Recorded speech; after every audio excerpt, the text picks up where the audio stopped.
Hello all students, good morning. Welcome to engineer Sagar Bansal educational group जिज्ञासा। और मैं फिर से ले आया हूँ आपके लिए 5 क्वेश्चन जो कि बहुत इंपॉर्टेंट है, आपकी जिज्ञासा हैंडबुक से लिए गए हैं।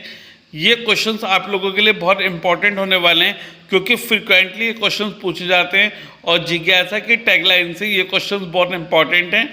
तो जल्दी से आप लोग पढ़ लीजिए और अपने इन चैप्टर्स को इजी बना लीजिए जो कि आपके फिजिक्स से लिए गए हैं। राइट स्टूडेंट, तो जल्दी से देखते हैं कि इन क्वेश्चंस में क्या पूछा गया है आपसे। चलिए स्टार्ट करते हैं। आज का क्वेश्चन नंबर 1 है आपका, यानी कि क्वेश्चन नंबर 11 आपका, state Newton's first law of motion. First law of motion आपको बताना है, इसकी स्टेटमेंट लिखनी है आपको। सभी बच्चों को याद होगा क्या होती है स्टेटमेंट्स की। If a body is at rest will remain at rest, if a body is in motion will remain in motion until and unless an external force is acting on a body to change its state of rest or of motion or from motion to rest।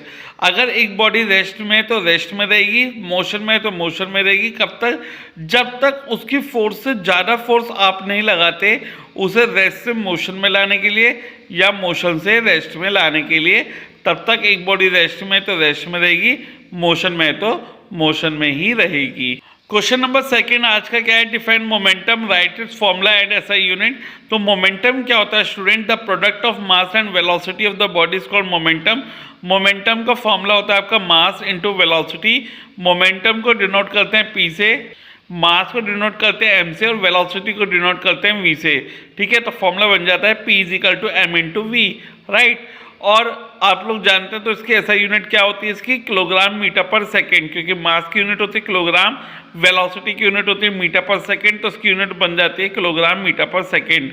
इस video के question number 3 की अगर बात करते हैं तो बहुत important है जिज्ञासा के पॉइंट ऑफ व्यू से। State Newton third law of motion. Third law of motion की स्टेटमेंट लिखनी है, वो क्या होती है student? To every action there is an equal and opposite reaction providing action and reaction act on different bodies. यानी कि अगर किसी बॉडी पे अगर हम एक्शन कर रहे हैं तो उल्टा रिएक्शन भी होगा ही होगा। ठीक है, और वो एक्शन और रिएक्शन हमेशा डिफरेंट बॉडीज पे होता है। राइट, तो ये जनरल लॉ है। आप क्वेश्चन नंबर 4 इस वीडियो का क्या कहता है? Right conservation of momentum principle, यानी principle of conservation of momentum. यानी अगर एक बॉडी दूसरी बॉडी के साथ कोलाइड कर रही है, कोलाइड करने का मतलब है अगर एक बॉडी दूसरी बॉडी के साथ टकरा रही है तो जो टोटल मोमेंटम है वो हमेशा कंजर्व्ड रहेगा, यानी कि क्या रहेगा? कांस्टेंट रहेगा। अगर एक बॉडी का मोमेंटम बढ़ रहा है, यानी एक बॉडी का मूवमेंट अगर बढ़ रहा है तो दूसरी बॉडी का मूवमेंट कम होगा।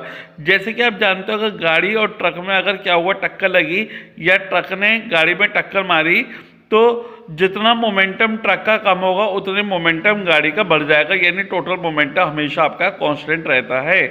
ठीक है, पर उसके ऊपर नेट एक्सटर्नल फोर्स नहीं होनी चाहिए स्टूडेंट, यानी total momentum before collision. Collision का मतलब होता है टकराना, तो जितना मोमेंटम कोलिजन से पहले होता है उतना मोमेंटम कोलिजन के बाद भी होगा। m1u1 + m2u2 = m1v1 + m2v2। ये आपको फॉर्मूला याद करना है, कंजर्वेशन ऑफ मोमेंटम प्रिंसिपल का ये फॉर्मूला होता है। m1 mass of the first body, m2 mass of the second body, u1 and u2 are the initial velocity of the bodies and v1 and v2 are the final velocity of the bodies। जहाँ पे u1 है आपका car की initial velocity, u2 है आपके truck की initial velocity, v1 है आपकी कार की फाइनल वेलोसिटी और v2 है आपके ट्रक की फाइनल वेलोसिटी। तो ये आपका फॉर्मूला बनता है कंजर्वेशन ऑफ मोमेंटम प्रिंसिपल का।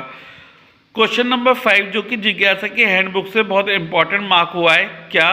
Right the expression of Newton second law of motion and state their symbol. क्यों इंपॉर्टेंट है ये? क्योंकि इसके ऊपर न्यूमेरिकल्स आते हैं। तो आपको याद करना है Newton second law of motion से आपको कौन सा फॉर्मूला मिलता है?